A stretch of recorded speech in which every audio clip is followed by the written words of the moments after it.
Hello, everyone. It's 10 a.m. on the third Saturday of the month, so I'm sure that you know that you are supposed to be at Cincinnati TV Toastmasters. Yeah, good morning, fellow Toastmasters and guests in the meeting.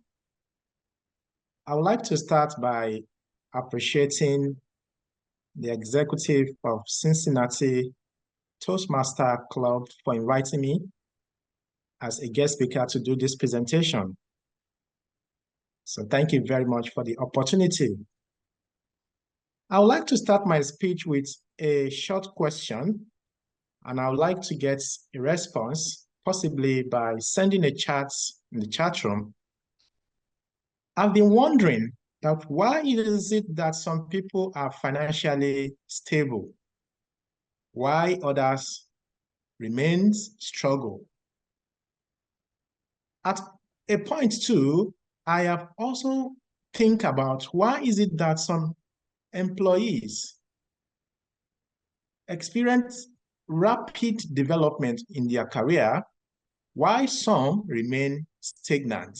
So I'm curious to know, please can you just tell me the reason why you think this happened? Because of the time allowed for this presentation, what is your response to this question?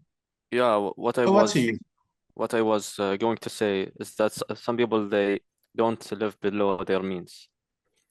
You know, like when they get paid by the end of the month, they will use up all their salary or their paycheck without any saving. Yeah, no, thank you. You're right. And I believe that all the responses are quite in order, be it that some people spend all their salary before the end of the month and they have to wait for another month before they are able to be paid. You're right. And inability to adapt to the current economic situation, as mentioned by Jeff, is also right. In all this, based on my observation, I realized that understanding economic trends has been a major pivotal for some of these challenges. So today, I will talk to us about this concept of economic trend.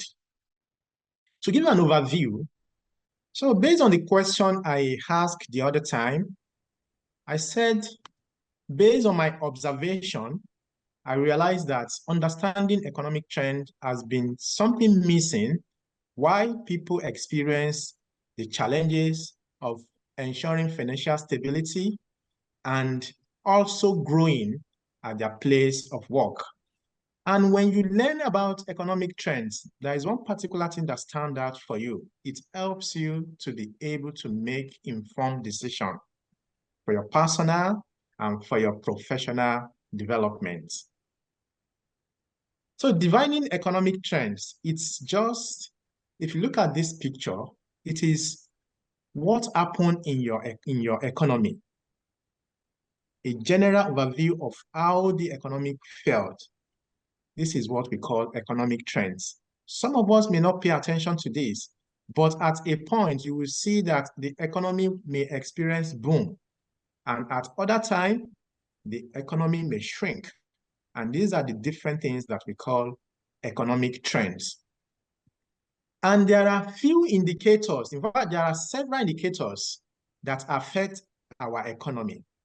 But today, I will just talk about few of them and how they impact us financially and in terms of our career development.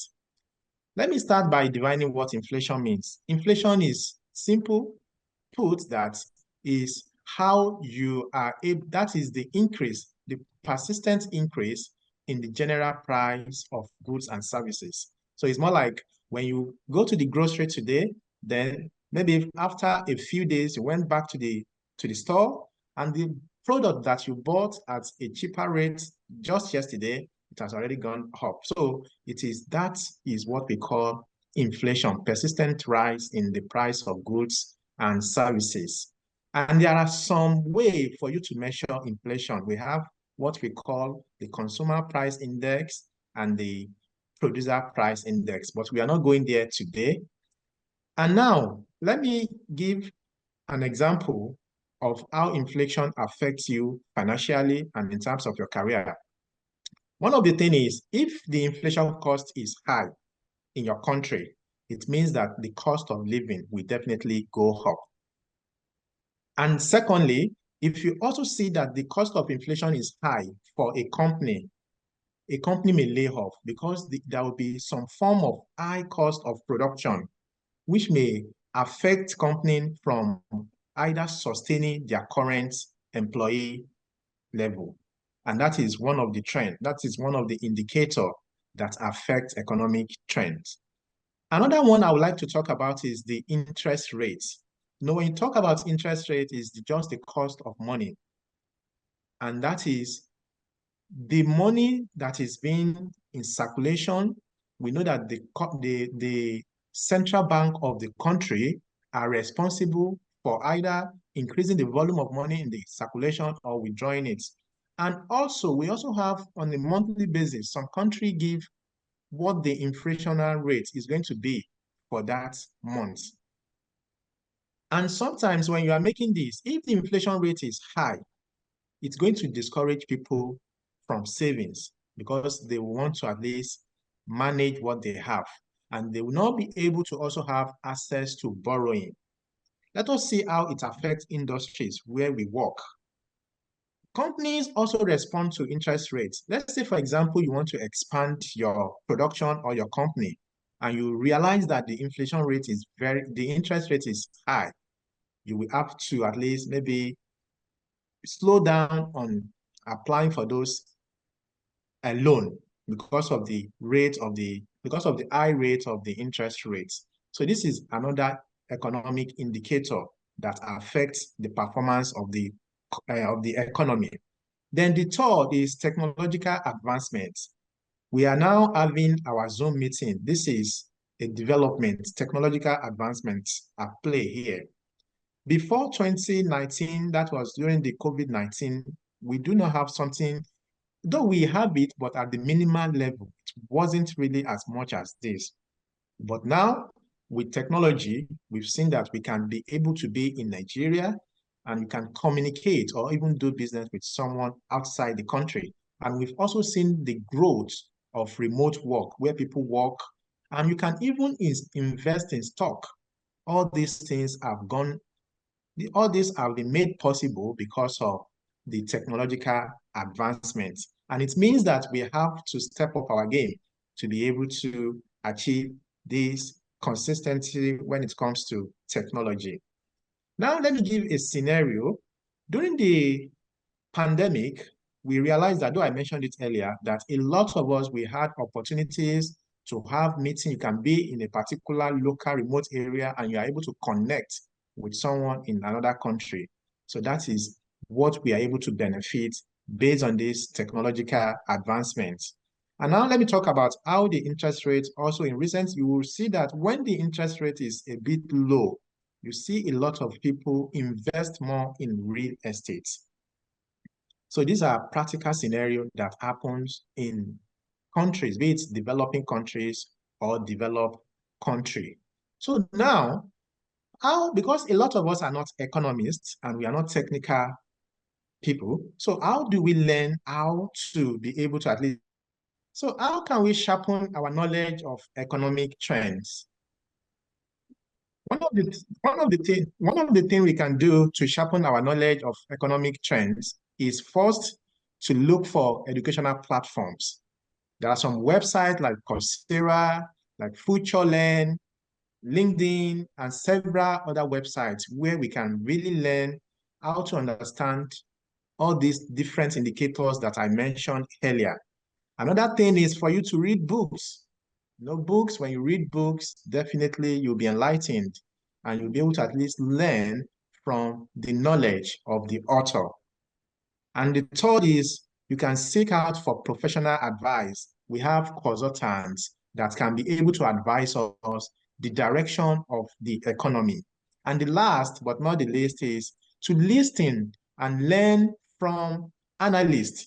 if you go to the media platform like CNN, like BBC, your local television media, and the rest of them, they always invite analysts, economic analysts, to talk about the situation of the economy. So when you pay more attention to this approach, I believe you will learn more about how to navigate the economy to your own advantage. And with this, these are a few things. I don't know, do I still have time or my time is up because I can't see the timer? The time was up and we weren't sure if you were coming back, Monsuru. Thank you so much for coming back. Okay, my time is up. It is up. You're getting the red flag. Thank you. Thank you, Madam Evaluator. And yes, I'm going to be talking today about weapons of mass destruction. And yes, it's math as in M-A-T-H, not mass. This term or this phrase did not originate with me. It actually originated with someone named Cathy O'Neil, who is a mathematician. She's a mathematician who was trained at Harvard. And then she went on to work on Wall Street. And I need to offer a little bit of disclosure there. The firm that Cathy worked at on Wall Street is also a firm that I worked at for a period of time. I was not at this particular hedge fund at the same time that Cathy was, so I don't actually know Cathy, but we do know some of the same people, and it's definitely a culture that I'm very familiar with. So I'm going to kind of be talking about the story about how weapons of mass destruction kind of came into play on Wall Street.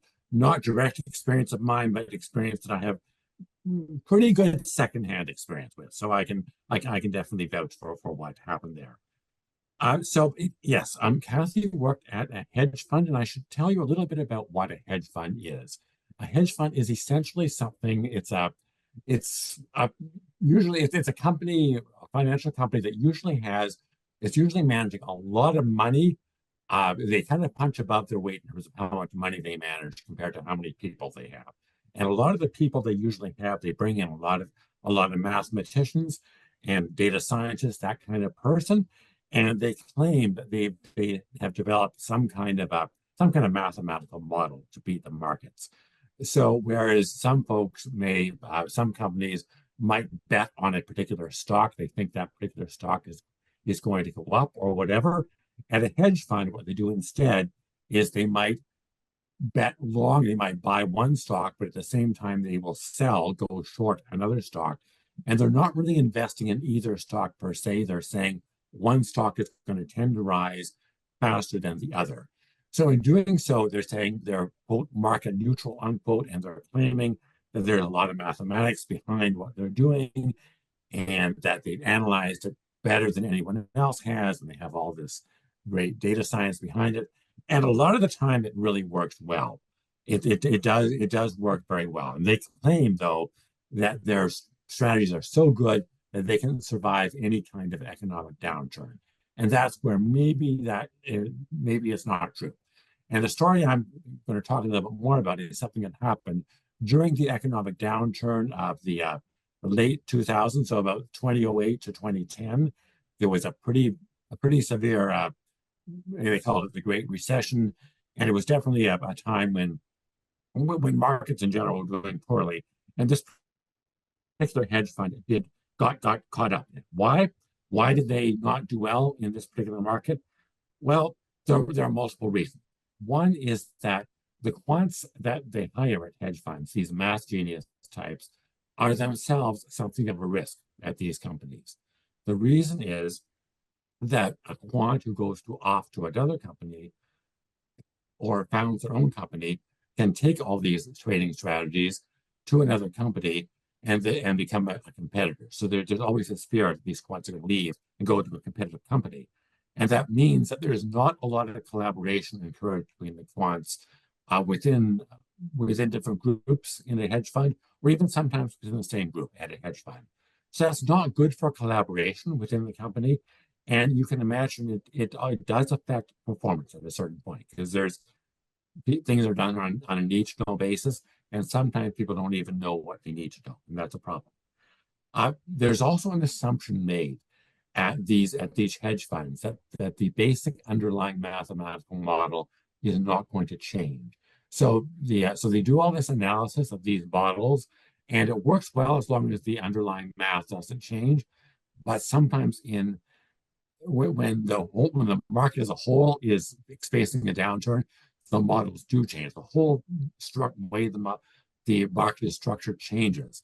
And when that happens, even though you have this great market neutral strategy, you're at risk.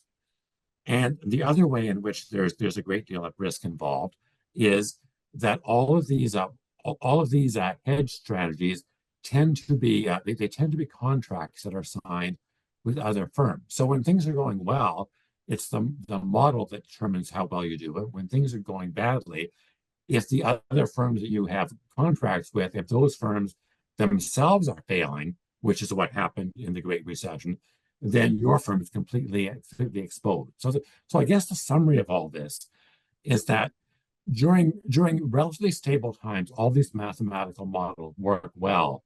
But when things go haywire, new things start happening in the markets, which the model didn't even take into account at all.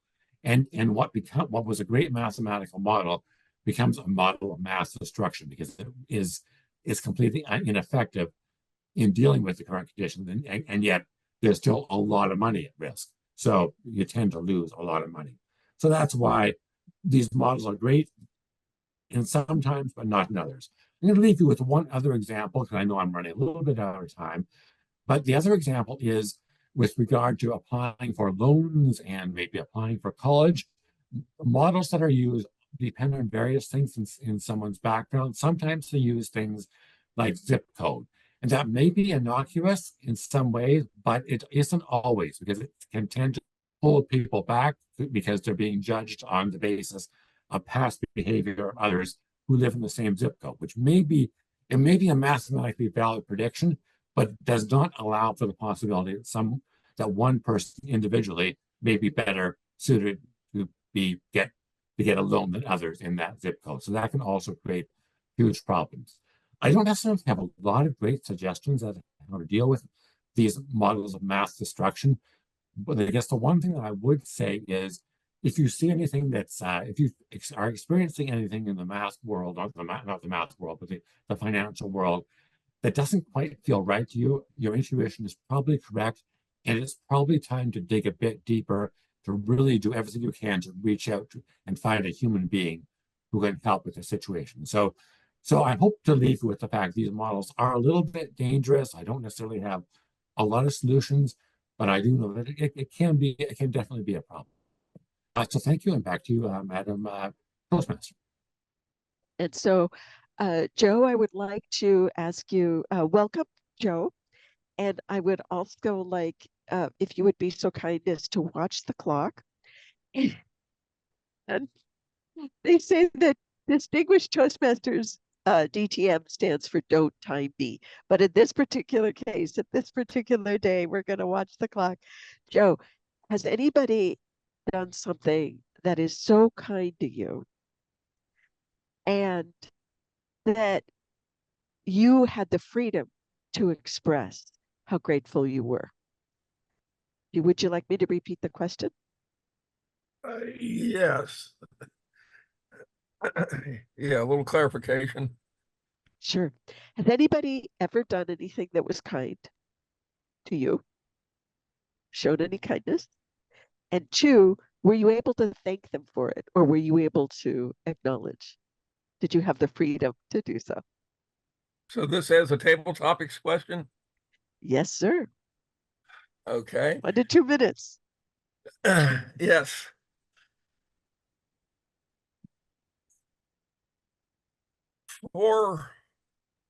From my own experiences of less than 78 years, since my birthday isn't until October, and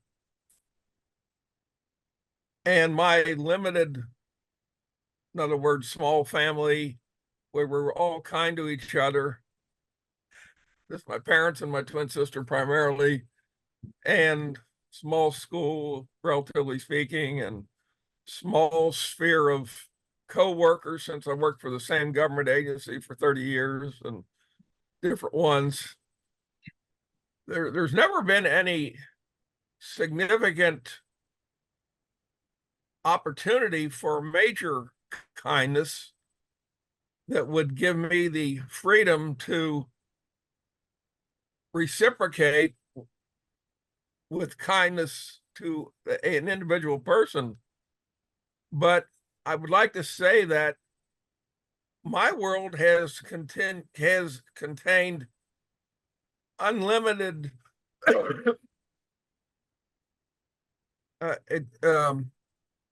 events of little kindnesses, simply opening, help holding doors, elevators, stepping aside, offering to have a list, or vice versa from someone else. So I've been the beneficiary of many small kindnesses, and whenever possible, I've tried to offer kindnesses.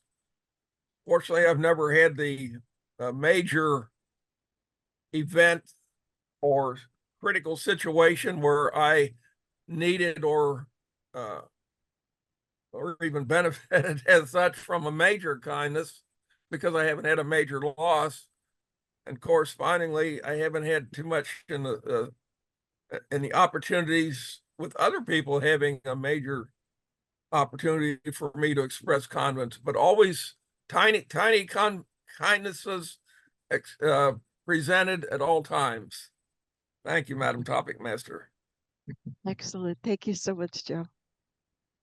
Betsy, for you, you could take that question if you'd like, or I can ask you, is there anything that you do on a regular basis to elicit, excuse me, I'm forgetting the word, to demonstrate kindness to other people? And especially, is there anything that you could do to help them achieve more freedom? Thank you, Madam Toastmaster. I believe I'm a kind of a mentor at work, because I've been at this place for 7 years and a lot of people come and go. So I try to be helpful and give kindness to my co-workers, especially the newer co-workers, or just even people that have maybe been there longer than I have, but they have some kind of need. Because we all have a job to do, and if you can help give the information out sooner rather than later, that helps people a lot. And we're always responding with thankfulness. Everyone's pretty polite where I work, and I think that's a place where I exercise a lot of give and take and trying to be helpful to people.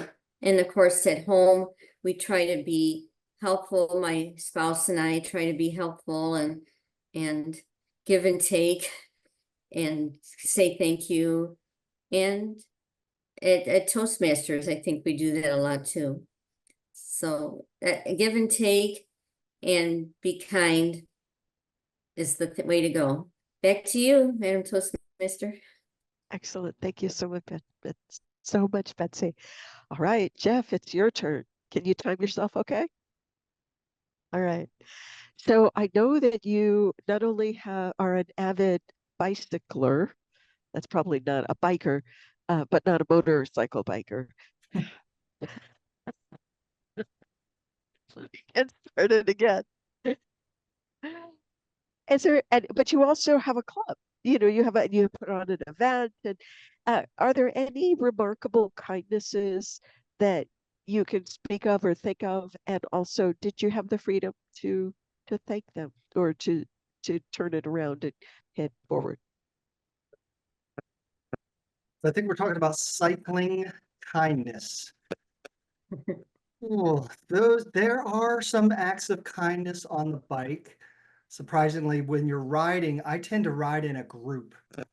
When I ride by myself, I'll stay on the trail. But if I'm out on the roads can be dangerous if you're by yourself. So if you're with a larger group, you're more visible. People can look out for each other. That's one of the things I actually love about cycling as opposed to individual sports. There is a sense of camaraderie. There is a little bit of danger. You're out with the cars. People look out for each other. Sometimes you're riding just inches from the wheel in front of you. So you really have to trust the rider in front of you. They might yell out, there's a pothole. If they don't yell out, there's a pothole, you don't see it, boom, you hit it, flat tire. So there's always this sense of helping each other out. When you do have a mechanical issue, a chain comes off, or you have a flat tire, cyclists will help each other. They'll jump off their bike. They'll give you a spare tube. Usually you carry some equipment with you. You can fix a chain. You can do a lot of mechanical fix-ups, if you will, on the road if you have a group of people. So there are lots of little acts of kindness. I think the thing I appreciate most is motorists showing an act of kindness. There are times when you're on a hill, you're coming through a blind curve, and you have to take the middle of the road because it's not safe for a car to pass. So I really appreciate those motorists that just take the time, let us get up the hill back to a point where they can see ahead, and then and then pass safely. So yeah, there are lots of acts of kindness. And when they're not kind, we wave to them with a one-finger salute, and that's not very kind. But I'll focus on the kindness, the acts of kindness. Back to you, Madam Table Topics Master. Thank you so much, Jeff. And I appreciate you doing double duty, right? I'll turn this back over to our Toastmaster today, Joy Janet Castellan, and thank you so much, everyone, for your time. Thank you, Madam Toastmaster Janet. I made a lot of notes, and in the interest of time, I would like to say that we start on time and we make every effort to end on time. So I learned a lot from our speakers today. And one thing about Toastmasters is in my career, I have had 2 different trainings on how to speak in 2 minutes. One was on the job and one was in a volunteer organization. But the reason why we time our presentations, whether they're 1, 3, 7 minutes, is to learn that skill of speaking in our time. One of the only or recent times that I went over my 7 minutes is that I took a little too long to get my slides up. And when I pressed, I was within the 7 minutes on my timer. However, if the timer started as soon as they said my name, I did go over. We had some really beautiful slides today, and I learned a lot from Monsuru. And David, you always teach me a lot about math and the appreciation of math. I would like to hear now our formal evaluations of our speakers today. And evaluator 1, David Ash, is going to formally, through the process of learning how to evaluate, David is going to give an evaluation of Monsuru's speech. Thank you, Madam General Evaluator. And yes, it's my honor to evaluate Monsuru's speech. And let me start with what I think you did really well. I think it was a really, and you asked 2 very good questions at the beginning. One was why some people tend to stagnate a bit financially, and while others really progress financially. And the second question was, why do some people seem to stagnate in their careers, whereas others really kind of take off in their career? And those were great questions. I thought they engaged your audience. I personally thought the answers to the 2 questions might be a bit different, but you got some very good questions out there, and you really engaged the audience. The audience really, really well. It got us very interested.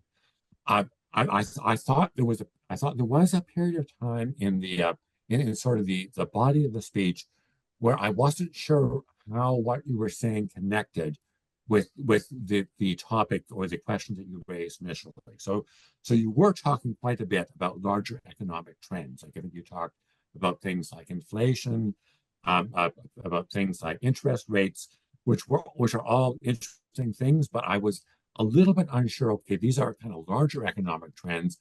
How does that affect this person on the job? Because how does that answer the question that you posed initially? Because interest rates are going to affect everyone, so they're not going to be an answer necessarily to why some people do well and others don't. So I was a little bit we were throwing all these ideas out, but I was a little bit unclear about how these connected to the questions that you asked initially. So I was a little bit confused there during the middle part of the speech. Now, at a certain point, you were cut off technically, so obviously not something you had any control over. When you came back, though, I thought you did a much better job of saying, of drawing that connection for me. So you then moved into your conclusion, and then the connection was clearer to me. It was clearer to me that that the people who did not pay attention to these larger economic trends are the ones who maybe struggle financially or in their careers, and the ones who do pay attention maybe you do better. I think that was the point you were making at the end. So my only suggestion might be to kind of start to answer those questions a little bit earlier on in your speech. So basically, my summary of my evaluation was, I thought it was an amazing introduction. I thought you engaged everyone really, really well. I also thought at the end you tied everything together, had a great conclusion, pulled all the thoughts together. I think in the middle, I think you could have held our attention just a little bit more, like keeping everything tied together just a little bit better in the middle. So that would be my suggestion. To continue, do everything you've done with a great opening, with a great conclusion, work just a little more, maybe a few more stories, a few more tying everything together of this page. Thank you, and back to you, Madam General Evaluator. Great, thank you, David. What a good evaluation.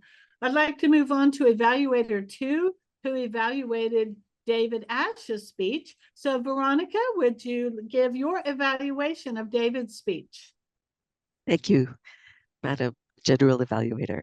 David, a really, really good job. And I can see the progress that you've made in the 2 years that I have seen you on Toastmasters, and really super, not just improvement, but a good speech overall. A difficult topic. I thought it was a complex topic, and I thought you covered everything very, very well. You defined your terms. You explained about hedge funds, and you explained about the economic downturn and how it affected the economy, and also these models, these mathematical models. And then also you defined what a quant is, these math geniuses that work for the firms. What I would have liked to have seen in terms of stepping up your game just one more level is that now you're telling stories, which is super. But this one, which I would love to see you do again if you have an opportunity to do so in an interest, is to add the drama. This was an incredibly dramatic story. It affected a lot of people, and you could have added mystery to the story in that you could have changed the title completely, partly because math itself is a trigger word for some people, and they immediately turn off. Instead, you could have called it something like Uncovering the Mystery of whatever, and indicate that you're a detective trying to find it out. The other thing that I would say is, forgive me, it's just a suggestion, but take it or leave it, is jump into the story right away. And in other words, when you started off with some of the descriptions and the explanations, it sounded a little bit academic, which would be great depending upon your audience. But in this particular case, because it is the audience of Toastmasters, and not all of us are super educated, that this might be helpful. I thought your use of gestures was fairly low key. And because it is such a dramatic story, you could have done something. And also, I can't raise my voice in this environment right now, but you could have raised your voice and whisper, quants, you're not supposed to collaborate. Sometimes they do, or whatever, and add a little bit of humor to it. So overall, I just love the story. I love the delivery. I loved everything about it. And I just want to see you excel, because I saw you compete, right? You competed in the last 2 competitions. Congratulations. Some people never do that. So back to you, Madam General Evaluator. Thank you, Jan. Thank you, Veronica. What I love about this club is that we do have great evaluators. I love that. I am going to call now on the word counter and hope that she has come up with the freedom of having all of us be kind today, as kindness was our theme and freedom is our word. So how did we do today? Word counter and grammarian, Elizabeth. Thank you. The word of the day was spoken 3 times by Joe, Veronica, and Joy. Joy, you mentioned it a couple times. We had a few filler words. David had, I think, one and whatever. I don't know, think whatever is a filler word, but maybe it's a little bit weak on the grammar side. And both speakers had a restart where they start a sentence and then they start a sentence again. And I'm not talking about the Zoom going in and out. There were some interesting phrases. Step up our game. And understanding economic trends helps to make you informed decisions. And I like the phrase math destruction, although the alternate title sounds good too. Back to you, Joy. Thank you. Thank you so much. And part of our evaluation is hearing from the timer. So Jeff, how did we do today in the timing? We did great. The really quick timer report. Table topics: Joe, small acts of kindness, 218. Betsy, helpful to colleagues and family, 112. And myself, I did not time myself. I have no idea. Monsuru, you were about 8:30. And I'm taking out the time where we had, I paused it when we had some technical difficulties. So I'm estimating 8:30. David, your evaluation of Monsuru was 3 minutes on the spot. David Ash, your speech was 6:32 and Veronica's evaluation was 2:58. Back to you, Madam Evaluator. Thank you, Jeff. Thank you for those detailed numbers. And again, I like to wrap up with saying that our evaluators are so important to enhance not only our prepared presentations, but our impromptu speaking on time, and evaluating according to a formula. So I liked that there was so much enthusiasm about saying what people liked about the speeches. And then there was also something we could have done better.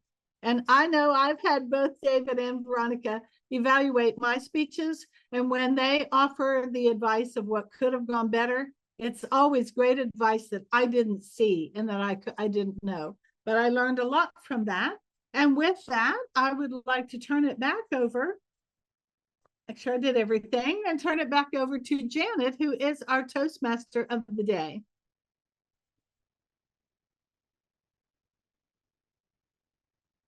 To come off mute and say if she has any final comments. There you go. We say thank you, Joy. You like to say the right things to encourage everyone. And I appreciate everyone's involvement in our meeting. Thought it was a superb meeting, and want to remind everyone to remember to celebrate your successes, no matter how small, and continue to nurture the power of kind communication in your life. I'll turn the meeting back to our President Joy. Thank you, Janet. I really enjoyed the meeting today. I love how we get together and we support each other in our public speaking and our presentations. I would like to say that we are TV Toastmasters because we put our presentations out on YouTube. And when you look up Cincinnati TV Toastmasters, it's all there.